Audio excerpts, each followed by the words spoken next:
जया प्रदा जी, Bharatiya Janata party की ओर से जया प्रदा हो सकती हैं नई दिल्ली सीट से उम्मीदवार। शाजिया इल्मी ने कर दिया है इनकार और जया प्रदा पर दांव खेलने की तैयारी में है भारतीय जनता पार्टी। सवाल बहुत बड़ा यह है कि आखिरकार जया प्रदा पर दांव क्यों? बीजेपी सूत्रों के हवाले से यह खबर पता चल रही है। मेरे सहयोगी संजय शर्मा ने दिल्ली बीजेपी प्रभारी प्रभात झा के साथ में बातचीत की है। पहले ये बातचीत हम जानेंगे, सुनेंगे, उसके बाद संजय शर्मा के पास भी चलेंगे और समझने की कोशिश ये करेंगे कि जया प्रदा पर आखिरकार दांव खेलने की तैयारी में भारतीय जनता पार्टी क्यों है।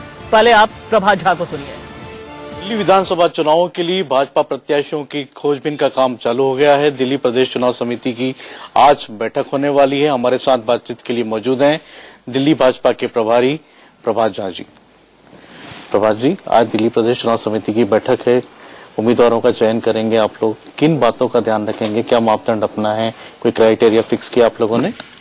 जब भी बैठक होगी आधार जीत होगा। अधिकतम जीत के करीब जो कार्यकर्ता होगा पार्टी उसको टिकट देने की ओर बढ़ेगी, यही अभी तक का निर्णय है।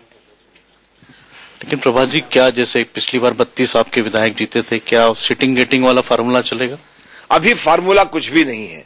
विनेबिलिटी एक फार्मूला है, सिर्फ जो जीतेगा हम उसके करीब जाने की कोशिश करेंगे।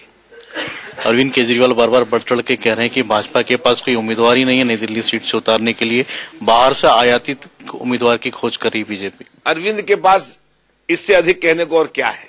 केजरीवाल इससे अधिक कुछ कह भी नहीं सकते। उनके पास जो कुछ भी है वो कहना है, करना कुछ भी नहीं है।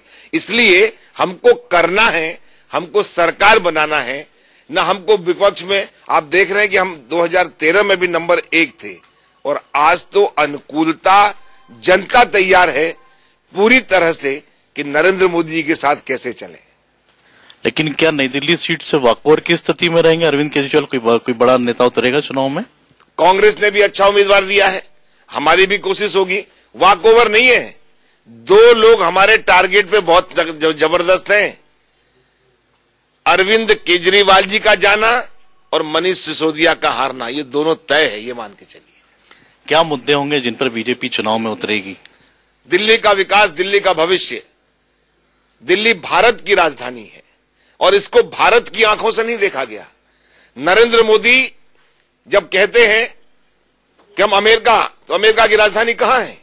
उसकी स्थिति क्या है? जब इन राष्ट्रों की राजधानी चकमगाती सुंदर सा शहर, एक कल्पना आंखों के सामने घूमती कि भारत का दिल्ली कैसा होना चाहिए। और इसीलिए इसकी संस्कृति के अनुरूप, इसकी सामाजिकता के अनुरूप ये मिनी भारत है और मिनी भारत की राजधानी में मिनी भारत की झलक होनी चाहिए। सर, अरविंद केजरीवाल बार बार आरोप लगा रहे हैं कि उनके पास जो सतीश उपाध्याय के खिलाफ जो रिपोर्टें आई है वो सारी रिपोर्टें भाजपा के किसी बड़े नेता ने उनको मुहैया कराई।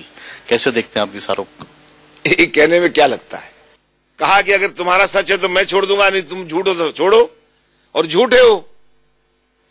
क्या आज 24 घंटे सर पूरे हो रहे हैं तो क्या आगे अब सीधे कानूनी कार्रवाई करेंगे सतीश उपाध्याय? सतीश उपाध्याय जी ने स्वयं कह दिया है संजय भाई कि मैं कानूनी कार्रवाई करूंगा और कर रहे हैं। ये हैं प्रभात झा, जिनका कहना है कि पार्टी पूरी तरह से तैयार है। नई दिल्ली सीट पर किसी भी कीमत पर अरविंद केजरीवाल को वॉकओवर नहीं दिया जाएगा। जिस तरह से कांग्रेस ने अपने बड़े नेता को उतारा है, भाजपा भी अपने भारी भरकम और सबसे योग्य उम्मीदवार को वहां उतारेगी। कैमरामैन गुलशन के साथ संजय शर्मा, इंडिया न्यूज।